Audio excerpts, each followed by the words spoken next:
당신이 가장 먼저 이해해야 할 것은 바로 이것입니다. 애초에 그건 당신에 관한 문제가 아니었습니다. 당신이 믿었던 그런 방식이 아니었죠. 그 사람이 집착했던 것은 당신의 존재나 당신의 성격, 심지어 당신의 사랑조차 아니었습니다. 그것은 당신이 비춰준 그 사람 자신의 모습이었습니다. 당신의 찬사, 관심, 감정적인 안정감, 그리고 긴장감, 그 모든 감정적 위안 말입니다. 이것들은 단순한 호의가 아니었습니다. 그것은 심리적인 연료였습니다. 칼 융의 심리학적 관점에서 볼 때 자아는 안정적인 구조물이 아닙니다. 통제력과 정체성이라는 환상을 유지하기 위해서는 끊임없는 강화가 필요하죠. 그리고 누군가가 그 강화의 주된 원천이 될 때 그 사람은 더 이상 단순한 파트너가 아닙니다. 그들은 공급자가 됩니다.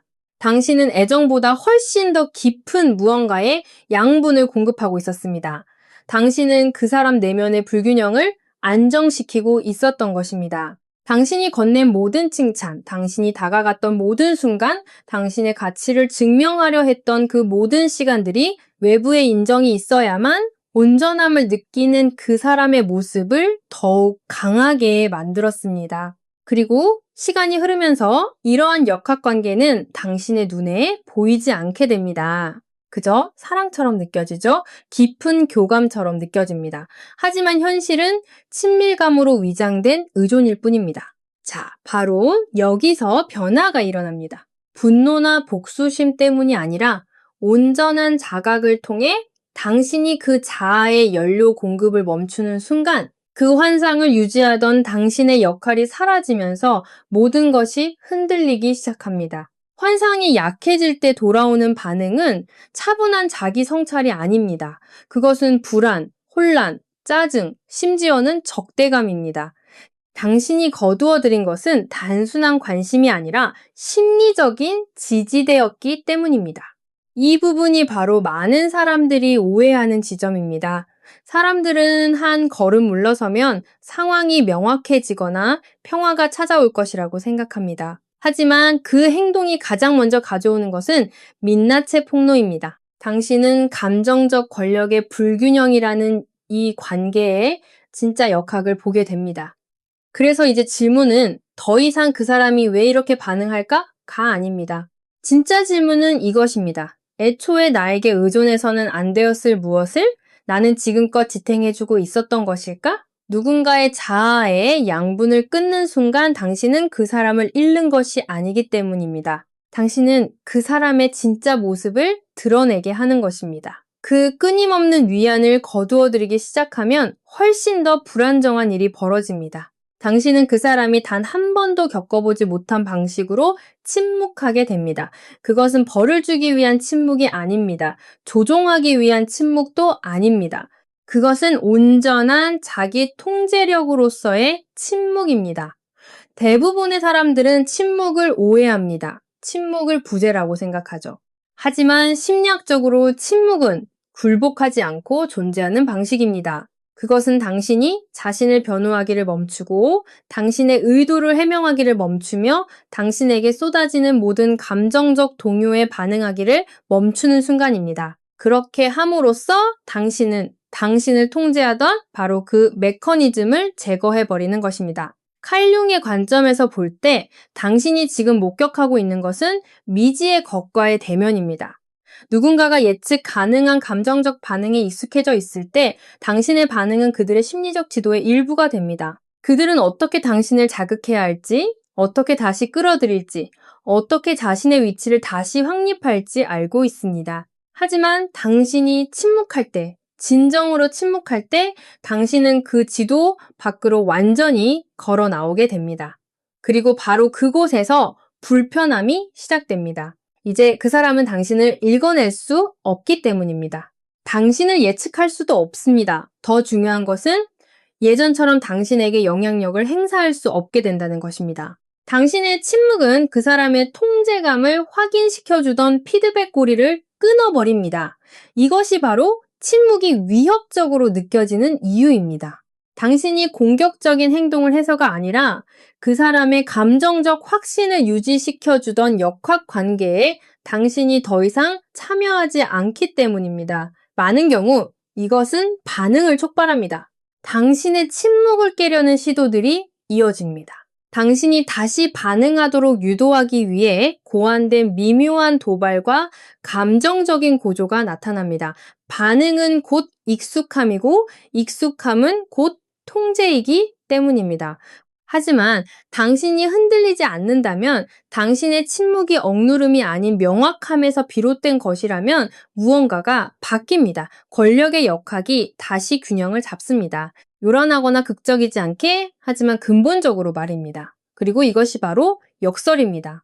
말을 줄일수록 더 많은 것이 드러납니다. 침묵 속에서 당신은 더 이상 이해받으려 애쓰지 않기 때문입니다. 당신은 마침내 이해하게 되는 것입니다. 그 지점에 도달하면 대부분의 사람들은 평생 깨닫지 못하는 무언가를 알게 됩니다. 침묵은 사람을 밀어내는 것이 아닙니다. 침묵은 당신이 내는 소음 때문에 곁에 머물렀던 사람의 진짜 모습을 드러내줄 뿐입니다. 당신의 침묵이 자리를 잡아가면서 수면 아래에서는 무언가가 부서지기 시작합니다. 바로 통제입니다. 눈에 띄는 억압이나 시끄럽고 명백한 형태의 지배가 아니라 한때 두 사람 사이의 모든 상호작용을 형성했던 그 미묘한 심리적 통제 말입니다. 이 맥락에서 통제는 결코 권위에 관한 것이 아니었습니다. 그것은 예측 가능성에 관한 것이었습니다. 그 사람은 당신이 어떻게 대답할지, 어떻게 반응할지, 어떻게 다시 돌아올지 알고 있었습니다. 그리고 그 예측 가능성 안에서 그 사람은 관계의 방향성과 안정감을 찾았습니다. 하지만 당신이 그 패턴에서 벗어나는 순간 그 구조는 무너지기 시작합니다. 칼 융이 묘사한 심리학적 관점에서 볼 때 인간의 정신은 이미 확립된 질서를 방해하는 모든 것에 저항합니다. 비록 그것이 건강하지 않은 패턴일지라도 정신은 그것에 매달립니다. 그것이 연속성을 제공하기 때문입니다. 따라서 당신이 한때 맡았던 역할에서 스스로를 분리시킬 때 당신은 그저 행동을 바꾸는 것이 아니라 하나의 심리적 시스템을 중단시키는 것입니다. 그리고 시스템이 중단될 때 그것은 결코 조용히 적응하지 않습니다. 격렬하게 반응합니다. 당신은 갑작스러운 태도 변화나 당신을 자극하여 예전의 역학으로 다시 끌어들이려는 시도를 알아챌 수도 있습니다. 한때 차분함이 있던 자리에 격렬한 감정이 자리 잡을 수도 있습니다. 작은 문제들이 크게 부풀려집니다. 상황은 해결되는 것이 아니라 새롭게 만들어집니다. 제3자의 눈에는 이것이 비이성적으로 보일 수 있습니다. 하지만 결코 비이성적인 것이 아닙니다. 그것은 상실된 통제력에 대한 처절한 반응입니다. 자신이 당신에게 미치던 영향력에 더 이상 의존할 수 없게 될 때 그들은 불확실성 속으로 내몰리게 되기 때문입니다. 그리고 불확실성은 인간의 마음을 가장 불안정하게 만드는 경험 중 하나입니다. 그것은 권력이라는 환상을 제거하고 그 자리를 발가벗겨진 민낯으로 채워버립니다. 혼돈은 여기서부터 시작됩니다. 당신이 혼돈을 만들었기 때문이 아니라 당신이 그 혼돈을 억제해주기를 멈췄기 때문입니다. 이 지점에 가장 결정적인 순간이 있습니다. 만약 이 혼돈을 다시 돌아가서 무너지는 것을 고치고 안정시키라는 신호로 오해한다면 당신은 또다시 같은 굴레 속으로 걸어 들어가게 됩니다. 하지만 이것을 통제력 상실에 대한 금단 증상이라는 본질 그대로 인식한다면 당신은 난생 처음으로 상황을 명확하게 보게 됩니다. 이 혼돈은 애초에 문제가 아니었기 때문입니다. 진짜 문제는 당신의 복종이 있어야만 기능할 수 있었던 그 시스템이었습니다. 당신이 그 시스템에 동참하기를 멈추는 순간 당신은 통제력을 잃는 것이 아닙니다. 당신의 통제력을 되찾아오는 것입니다. 그리고 그 통제력이 서서히 빠져나갈 때 훨씬 더 많은 것을 폭로하는 무언가가 시야에 들어옵니다. 바로 가면입니다. 물리적인 변장이 아니라 당신의 관심과 인정, 그리고 그것을 기꺼이 믿어주려 했던 당신의 마음을 통해 정교하게 유지되어 온 심리적인 구조물입니다. 당신이 흔히 자신감이나 매력 혹은 감정적인 강인함이라고 인식하는 것들이 항상 그 사람의 진짜 모습은 아니기 때문입니다. 많은 경우 그것은 찬사를 얻어내고 영향력을 유지하기 위해 설계된 정교한 정체성, 즉 페르소나입니다. 그 페르소나가 계속해서 지지를 받는 한 그거는 꽤 안정적이고 심지어 설득력 있게 보입니다. 하지만 당신이 그 지지를 거두어들이는 순간 페르소나를 지탱하던 구조물은 약해지기 시작합니다. 칼 융의 언어로 표현하자면 이것은 페르소나가 그림자와 대면하는 순간입니다. 페르소나는 차분하고 매력적이며 통제력을 갖춘 채 세상에 보여지는 버전의 자아입니다. 반면 그림자는 억눌려 왔던 모든 것을 담고 있습니다. 불안, 두려움, 의존성, 심지어 해결되지 않은 분노까지 말이죠. 당신이 그 사람의 자아에 양분을 주고 있었을 때 어떤 의미에서 당신은 그 분리가 유지되도록 돕고 있었던 셈입니다. 당신은 페르소나를 지탱해 주었고 그 덕분에 그림자는 숨겨진 채로 남을 수 있었습니다. 하지만 당신이 뒤로 물러나면 그 경계는 불안정해집니다. 가면은 금이 가기 시작합니다. 당신이 그것을 공격해서가 아니라 외부의 인정 없이는 더 이상 스스로를 유지할 수 없기 때문입니다. 그 순간 드러나는 모습은 상당히 당혹스러울 수 있습니다. 한때의 차분했던 자리에 번뜩이는 짜증이 보일 것이고 한때의 개방적이었던 자리에 방어적인 태도가 보일 것이며 심지어 상황에 맞지 않게 극심한 감정의 기복을 보게 될 수도 있습니다. 바로 여기서 많은 사람들이 혼란에 빠집니다. 그들은 묻습니다. 대체 무엇이 변한 거지? 하지만 진실은 아무것도 변하지 않았다는 것입니다. 그저 무언가가 드러났을 뿐입니다. 당신은 더 이상 정교하게 관리된 이미지와 상호작용하고 있는 것이 아닙니다. 단지 시야에서 감춰져 있었을 뿐 언제나 그곳에 존재했던 부분들을 이제야 마주하고 있는 것입니다. 이 깨달음은 분노를 일으키기 위한 것이 아닙니다. 상황을 명확하게 보기 위함입니다. 왜냐하면 누군가의 가면 너머를 보게 되었을 때 당신에게는 환상 속에서 계속 관계를 맺을 것인지 아니면 눈앞의 현실을 받아들일 것인지 선택할 수 있는 기회가 주어지기 때문입니다. 그리고 그 차이를 진정으로 보게 되면 당신은 결코 되돌릴 수 없는 한 가지 사실을 이해하게 됩니다. 가면은 당신을 매혹할 수 있지만 오직 진실만이 당신을 지탱할 수 있다는 사실을 말입니다. 그 가면이 더 이상 버틸 수 없을 때, 통제와 인정이라는 익숙한 패턴이 더 이상 작동하지 않을 때 다른 무언가가 형태를 갖추기 시작합니다. 변화입니다.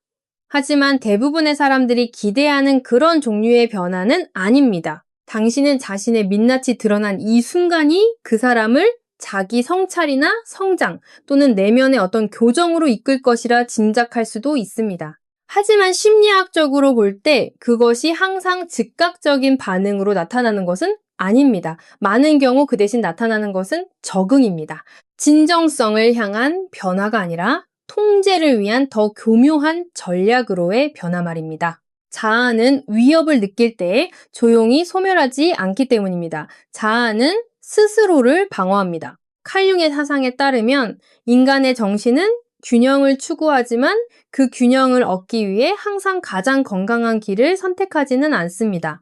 불편함이나 내면의 불안정에 직면했을 때 정신은 종종 보상작용을 일으킵니다. 때로는 애초에 불균형을 초래했던 바로 그 행동에 더욱 집착하는 방식을 통해서 말이죠. 그래서 당신은 부드러움 대신 차가움을 마주하게 될 수도 있습니다. 마음을 여는 대신 거리를 두는 모습을 볼 수도 있습니다. 성찰 대신 계산적인 태도를 보일 것입니다. 그 사람은 더욱 전략적이고 더 무관심해지며 심지어 더 설득력 있게 변할 수도 있습니다. 그 사람이 정신적으로 성숙해서가 아니라 잃어버린 것을 되찾기 위해 상황에 적응한 것일 뿐입니다. 한때 자연스럽게 느껴졌던 감정적 따뜻함이 이제는 철저히 계산된 것처럼 느껴질 수 있습니다. 둘 사이의 유대감은 더 날카롭고 훨씬 더 통제된 무언가로 대체된 것처럼 보일 수 있습니다. 이곳이 바로 많은 사람들이 자신이 보고 있는 것을 오해하는 지점입니다. 사람들은 이 변화를 성장이자 발전이라고 믿습니다. 그들은 그 사람이 변했어. 이제 더 강해졌어 라고 생각합니다. 하지만 자기 인식 없는 강인함은 성장이 아닙니다. 그것은 그저 방어 기제일 뿐입니다. 진정한 성장은 자신의 그림자를 직면하고 그것을 통합하며 그에 대한 책임을 받아들이는 것을 요구합니다. 하지만 그 과정은 고통스럽습니다. 정직함과 겸손함, 그리고 불편한 진실을 기꺼이 마주하려는 용기가 필요합니다. 모두가 그 길을 선택하는 것은 아닙니다.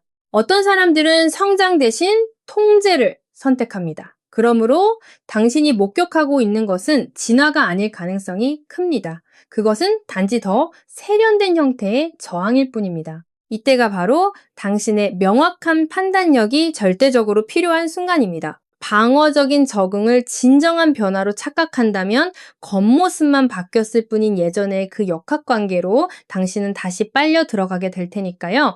하지만 그것을 명확히 꿰뚫어 볼 때 당신은 앞으로 나아갈 당신을 보호해줄 한 가지 사실을 깨닫게 됩니다. 모든 변화가 성장의 징후는 아닙니다. 때로는 그저 더 그럴듯한 변장에 불과합니다. 이 모든 과정이 끝난 후 침묵, 통제력의 상실, 가면의 균열, 그리고 적응으로의 변화가 지나가고 나면 궁극적으로 남는 것은 당신이 보일 수 있었던 그 어떤 반응보다 훨씬 더 강력한 무언가입니다. 바로 당신의 초연함입니다. 이것은 무심함이라는 의미의 방관이 아니라 감정적 의존을 의식적으로 거두어들이는 것을 의미합니다. 더 이상 인정받으려 애쓰지 않고 고치려 하거나 증명하려 하거나 구원하려 하지 않는 상태입니다. 그리고 그 상태에서 심오한 변화가 일어납니다. 당신은 하나의 거울이 됩니다. 당신의 참여 없이 이 관계에 에너지를 주입하던 당신이 없이 그 사람은 이제 아무런 왜곡 없이 스스로를 마주해야만 하기 때문입니다. 거기에는 당신의 찬사나 관심으로 예쁘게 빚어진 모습이 더 이상 존재하지 않습니다. 오직 외부의 지지대가 제거되었을 때 남겨진 본연의 모습만이 있을 뿐입니다. 칼 융의 틀에서 보면 이것이 바로 한 개인이 매개체 없이 자신의 온전한 정신과 대면하는 순간입니다. 투영된 허상은 옅어집니다. 환상은 힘을 잃습니다. 그리고 이전까지 회피해왔던 현실이 마침내 수면 위로 떠오릅니다. 그 대면은 결코 쉽지 않습니다. 어떤 이들에게는 이것이 기회가 됩니다. 진실한 자아 성찰이 시작될 수 있는 아주 드문 자각의 순간 말입니다. 하지만 다른 누군가에게는 이것이 완전히 붕괴하는 것처럼 느껴집니다.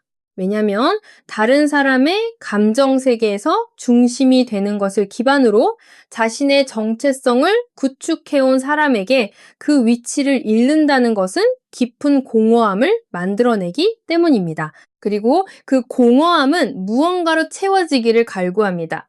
이것이 바로 초연함이 위험하게 느껴질 수 있는 이유입니다. 당신이 해를 가해서가 아니라 그들이 스스로의 민낯을 마주하지 않도록 당신이 쳐주었던 방어막을 거두어 버렸기 때문입니다. 당신은 더 이상 당신의 존재로 그 진실의 뼈아픔을 부드럽게 무마해주지 않습니다. 당신은 현실이 그 자체로 존재하도록 내버려 두는 것입니다. 그리고 그 공간에서 두 가지 길 중 하나가 나타납니다. 자각이거나 아니면 저항입니다. 성장이거나 아니면 더 깊은 환상 속으로 빠져들거나, 하지만 여기서 가장 중요한 점이 있습니다. 그 사람이 어느 길을 선택하든 그것은 더 이상 당신의 책임이 아니라는 것입니다. 애초에 당신의 역할은 다른 사람의 정체성을 짊어지는 것이 아니었기 때문입니다. 당신의 역할은 당신 자신의 정체성을 이해하는 것이었습니다. 당신이 이 맑고 투명한 깨달음의 경지에 도달하게 되면 당신의 내면에서는 영구적인 변화가 일어납니다. 당신은 더 이상 자신의 자존감을 두고 타협하지 않습니다. 자신을 깎아내려야만 유지되는 억압적인 관계에 더 이상 동참하지 않습니다. 당신은 그저 한 걸음 물러나 있는 그대로를 바라볼 뿐입니다. 그리고 바로 그 순간 당신은 모든 것을 바꿔놓을 진실 하나를 깨닫게 됩니다. 초연해진다는 것은 타인을 버리는 것이 아닙니다. 그것은 당신 자신에게로 되돌아가는 것입니다.